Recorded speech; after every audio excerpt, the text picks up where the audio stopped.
Professor Ratan Siddiqui, রয়েছেন শেরিফা কাদের MP মহোদয়, সকলকে আরো একবার অভিনন্দন জ্ঞাপন করছি। ওনারা দুজন কিন্তু বিচারকের দায়িত্বও পালন করছেন।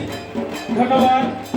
আসলে শারদীয় দুর্গোৎসব সার্বজনীন উৎসব, সকল ধর্মের সকল মানুষের উৎসব, এবং এই উৎসব বাঙালির প্রেরণার উৎসই নয়, আমরা বাঙালি, এটাই আমাদের মূল পরিচয়।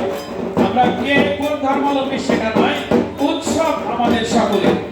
ধর্ম আমাদের যার যার, প্রধানমন্ত্রী সমুচ্চারিত উচ্চারণ, উৎসব সকলের। আমরা উৎসবের জাতি।